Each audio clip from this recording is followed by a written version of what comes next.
दो दोस्तों की कहानी, दोस्ती के गाने और मोहब्बत, ये सारी बातें सुनने में कितनी अच्छी लगती है।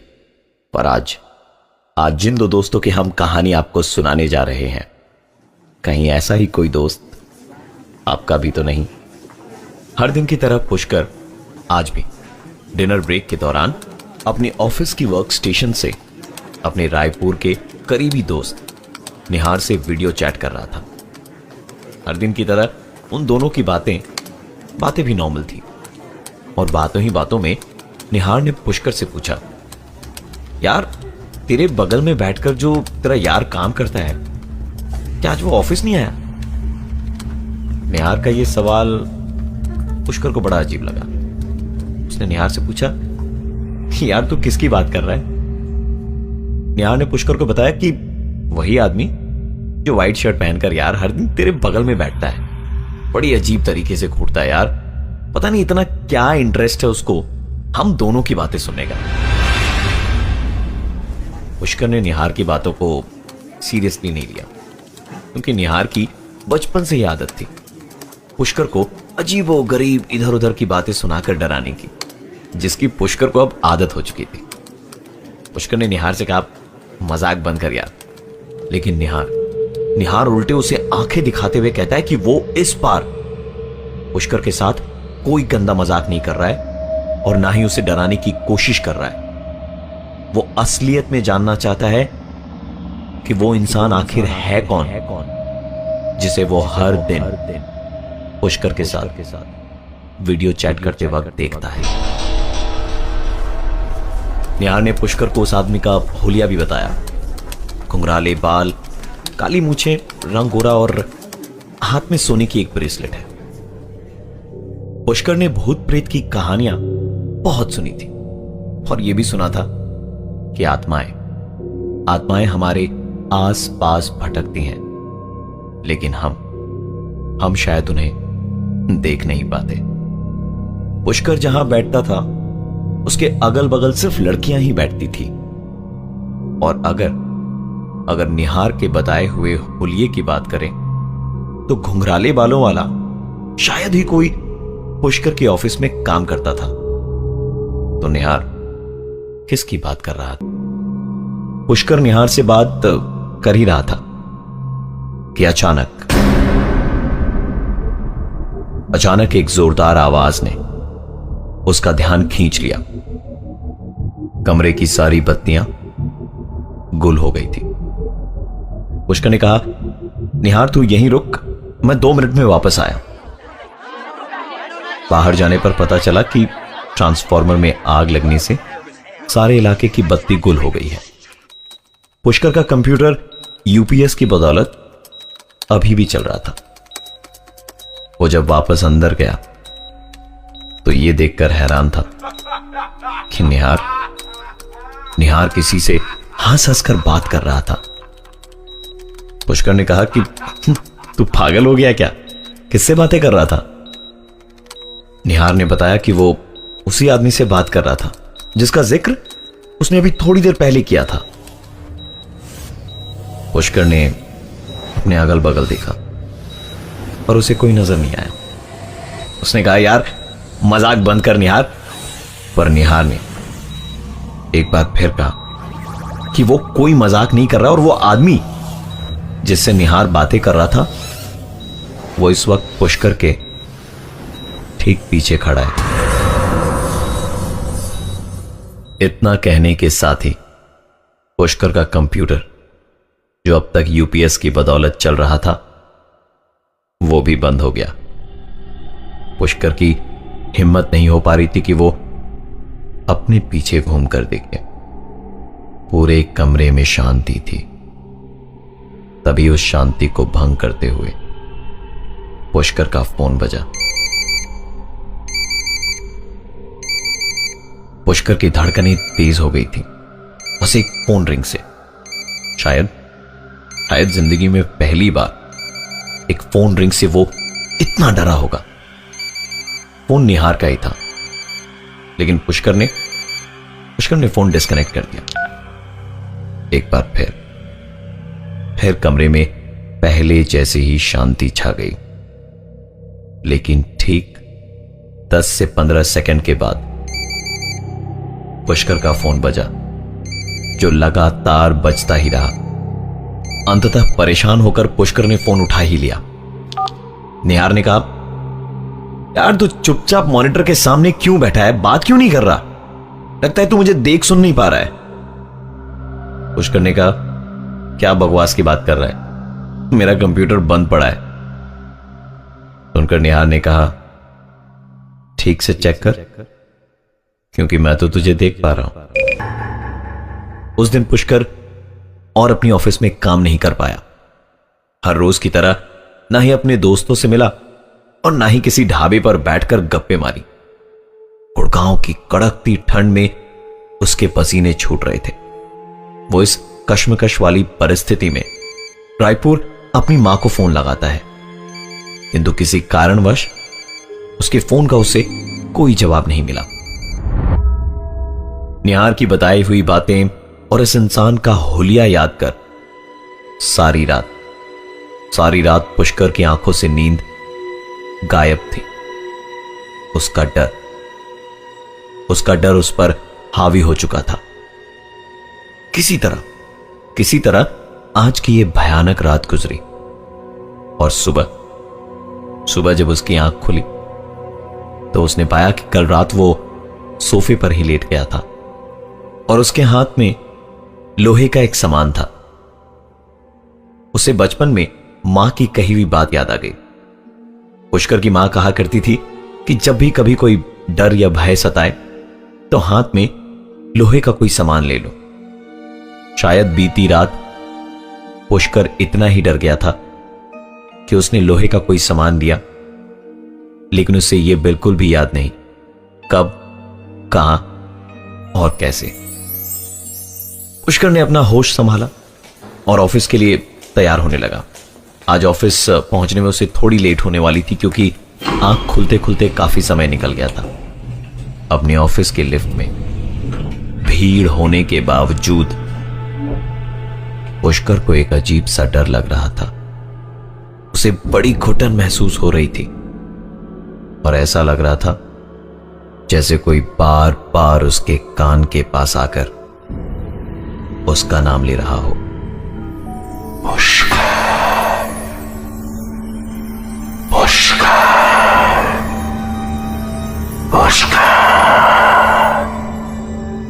एक ठंडी हवा को वो अपने कंधे पर महसूस कर रहा था, मानो कोई जानबूझकर अपनी सांसें उसके कंधे पर छोड़ रहा हो।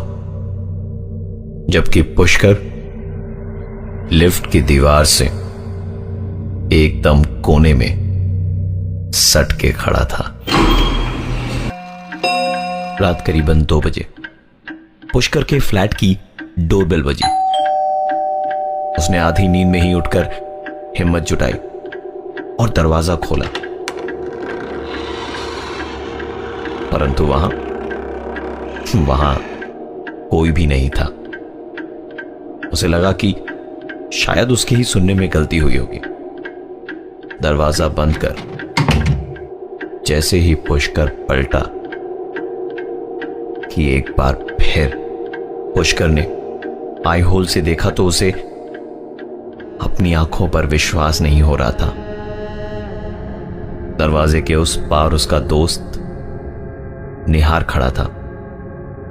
पुष्कर आई होल से उसे देखे ही जा रहा था कि तभी निहार ने दरवाजे पर हाथ से जोरदार प्रहार किया। हड़बड़ी में पुष्कर ने दरवाजा खोला। सामने निहार खड़ा था, जिसकी हंसी का ठिकाना नहीं था, क्योंकि एक बार फिर पुष्कर उसके मजाक का शिकार बन गया था। निहार और पुष्कर रात को जगकर बात कर रहे थे, पर थकान इतनी ज्यादा थी कि कुछ ही देर में गहरी नींद में सो गए। करीबन 15 मिनट के बाद निहार की नींद एक अजीब सी आवाज से टूटी। निहार ने पुष्कर को नींद से उठाया और दोनों दबे पांव किचन की ओर गए। फ्रिज का दरवाजा खुला था और पानी की भरी हुई बोतलें आधी खाली पड़ी थी। सबसे आश्चर्यजनक बात यह थी कि वो दोनों किचन के सामने ही खड़े थे और वो आवाजें स्पष्ट रूप से सुन पा रहे थे, परंतु ना तो कोई बर्तन हिल रहा था और ना ही वहां उन्हें कोई दिखाई दे रहा था। सुबह की पहली किरण के साथ वो दोनों वहां से ट्रेन पकड़कर रायपुर के लिए रवाना हो गए।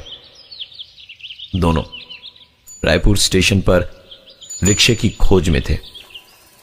तभी पुष्कर को सामने पान की दुकान पर एक आदमी दिखाई दिया, जिसके बाल घुंघराले, सफेद शर्ट, हाथ में सोने की ब्रेसलेट और तो और उसकी मूंछें भी थी। पुष्कर ने पहली बार उस आदमी को साक्षात अपने सामने देखा था, जो निहार को रोज वीडियो चैट के समय दिखाई देता था। वो आदमी पुष्कर को देखकर अजीब तरीके से हंसे जा रहा था। पुष्कर ने कहा, निहार यही है ना वो आदमी जो तुम्हें रोज वीडियो चैट के समय दिखाई देता था? निहार ने कहा, तुझे अभी भी याद है वो आदमी? वो तो मैं मजाक मजाक में यूं ही कहा करता था। कई बार कुछ झूठ इतने बड़े होते हैं कि वो हकीकत को छोटा कर देते हैं। तो दोस्तों, आपको स्टोरी कैसी लगी कमेंट बॉक्स में जरूर बताएं। अब चलते हैं दूसरी कहानी की ओर। निष्ठा रोज की तरह ऑफिस से घर आई तो कैब से उतरने तक अपने फोन पे चैट करने में ही लगी हुई थी। निष्ठा के घर वाले उसकी इस हमेशा फोन पे लगे रहने की आदत से बहुत परेशान थे। हर वक्त कोई ना कोई दोस्त ऑनलाइन रहता ही था। घर पहुंच के उसने डिनर किया और उसके बाद अपने लैपटॉप पे एक दो एपिसोड्स किसी सीरीज के देख के उसने सोचा कि दोस्तों वाले ग्रुप चैट में देख ले कि क्या हालचाल है। आज ज्यादा लोग ऑनलाइन नहीं थे ग्रुप में। जो भी 3-4 लोग थे उनकी आदत थी निष्ठा का मजाक उड़ाते रहने की। निष्ठा अपने ग्रुप की सबसे खूबसूरत और एक्सट्रोवर्ट किस्म की लड़की थी। किसी से डरती नहीं थी और तेज इतनी थी कि ग्रुप के लड़के भी उससे मदद मांगते थे। आज ग्रुप चैट करने में मजा आ रहा था क्योंकि आज एक नया अननोन फ्रेंड एडेड था ग्रुप में, अनुराग, जो उसके दोस्त आशीष का दोस्त था। जब सब लोग निष्ठा की टांग खींचने में लगे थे तो निष्ठा की तरफ से बोलने वाला वही था। उसको सबकी कहानियां, कमजोरियां सब कुछ पता थी। निष्ठा और वो अलग से इंडिविजुअल चैट भी कर रहे थे।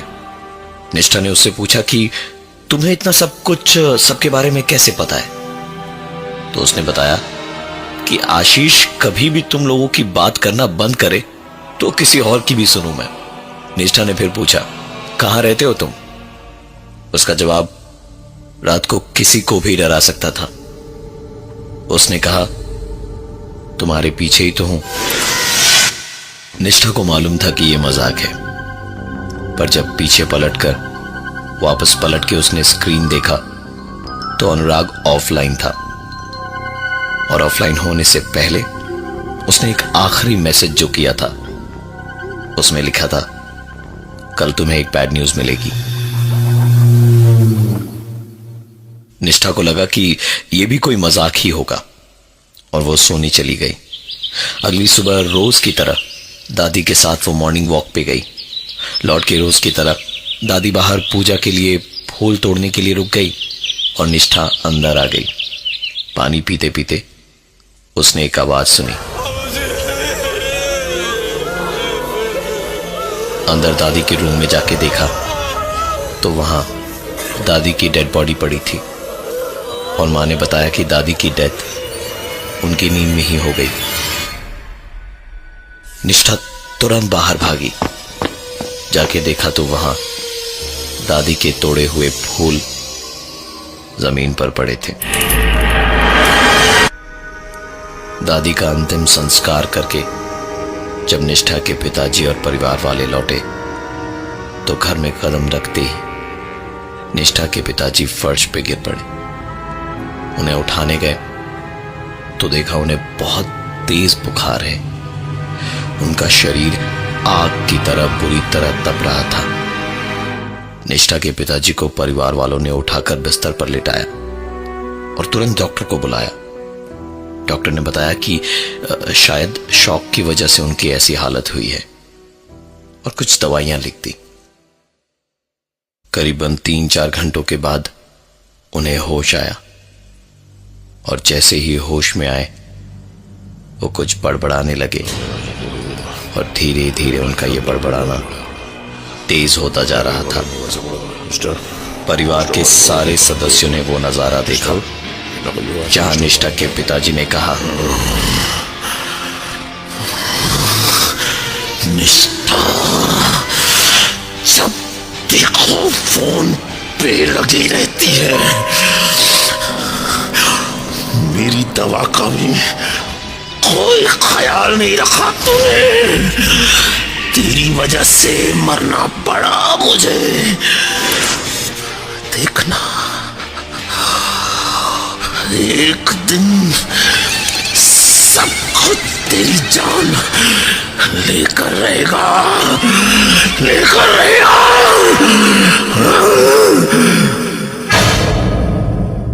परिवार के सारे सदस्य निष्ठा की तरफ देखे जा रहे थे।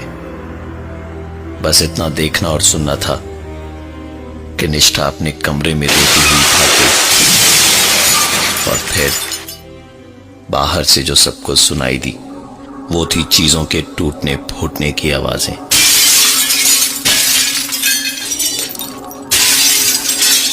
धीरे धीरे इन आवाजों के साथ तेज हुई निष्ठा की आवाज भी।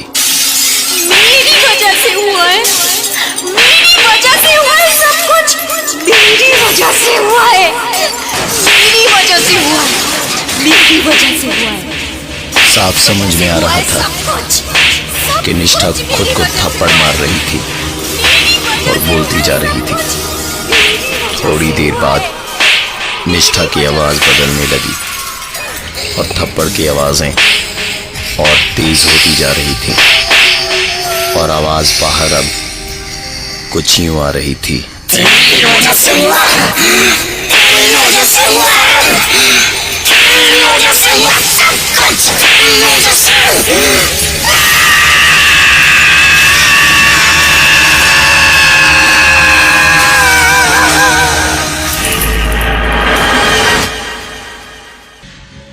लोग दरवाजे को पीटते रहे पर निष्ठा ने दरवाजा नहीं खोला।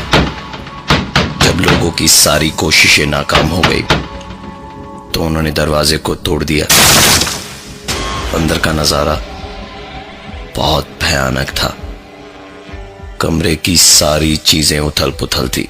ड्रेसिंग टेबल का शीशा टूटा हुआ था। निष्ठा ने खुद को इतनी बुरी तरह से चोटें पहुंचाई थी कि पूरे शरीर से खून निकल रहा था और निष्ठा जमीन पर बेहोश पड़ी थी। निष्ठा की आंख हॉस्पिटल में खुली।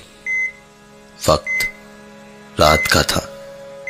उसने होश में आते के साथ ही पहले पापा की तबीयत के बारे में पूछा और जब घर वालों ने उसकी इस हालत पर उससे सवाल पूछा तो उसने कोई जवाब नहीं दिया। बस कहा कि मुझे मेरा फोन चाहिए। निष्ठा की हालत बहुत ज्यादा खराब थी, इसलिए घर वालों ने उससे ज्यादा बहस नहीं की और उसे उसका फोन दे दिया। फोन पर मैसेंजर खोला तो उस पर अनुराग का एक मैसेज था। ज्यादा चोट तो नहीं लगी ना? Get well soon. निष्ठा को अजीब लग रहा था। वो ये सोच रही थी कि इसको इतना सब कैसे पता हो सकता है। उसने तुरंत अनुराग से पूछा कि तुम्हें मेरे बारे में इतना कैसे पता? दूसरी तरफ से मैसेज आया, मैं तुम्हारे बारे में सब जानता हूं। तुम्हारा एक वीडियो भी इंटरनेट पर देखा है मैंने। ये लो, तुम भी देख लो। निष्ठा के पास एक वीडियो आया जो उसके बॉयफ्रेंड और उसका था। उसने वीडियो देखना शुरू किया तो जैसे सारी दुनिया उसके साथ साथ उस वीडियो को देख रही थी। ऐसे वीडियोस को आज के जमाने में वायरल होते वक्त ही नहीं लगता। उसके वीडियो देखने के साथ एक के बाद एक मैसेंजर पे मैसेज आते जा रहे थे, जिनमें शुरू के मैसेजेस उसके दोस्तों के थे जो कह रहे थे, What is this? How could you do it? What were you thinking while doing this? और इसके बाद जो मैसेजेस आए वो पढ़ के निष्ठा को खुद से नफरत हो गई थी। Wow, you look hot in the video. Will you be my friend? I'm single. Be my girlfriend now. I like you, baby. मुझसे दोस्ती करोगी? निष्ठा रात की शांति में हॉस्पिटल में अपने बेड पे बैठी खोई हुई थी। अपने बॉयफ्रेंड को बार बार फोन कर रही थी, लेकिन उसका फोन स्विच्ड ऑफ था। निष्ठा को समझ नहीं आ रहा था कहां अपना मुंह छुपाए, क्या करे, कहां जाए।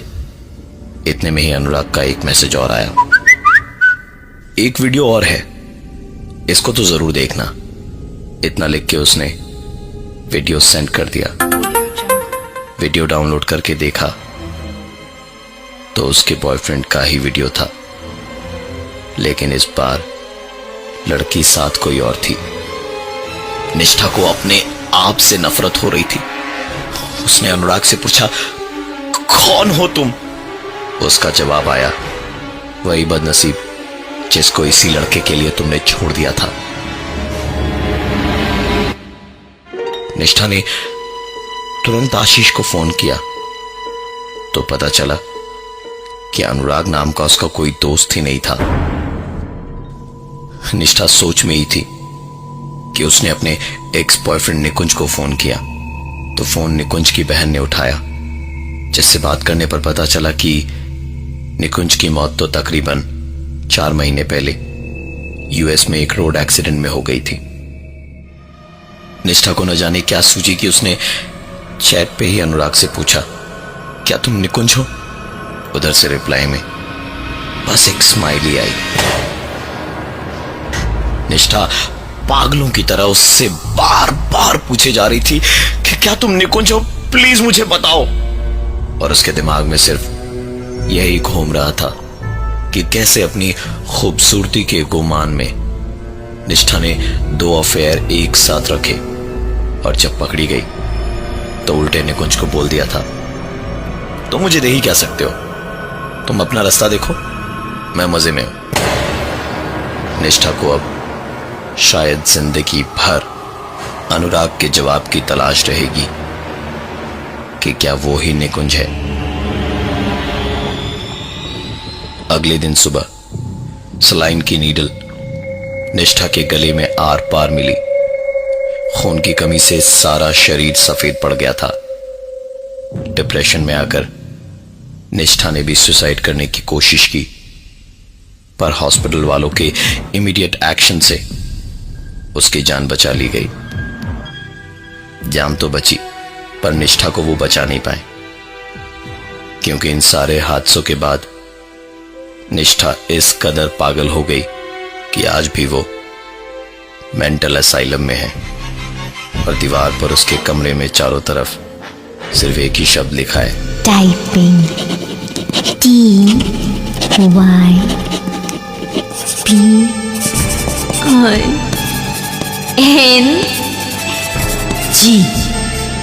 हेलो।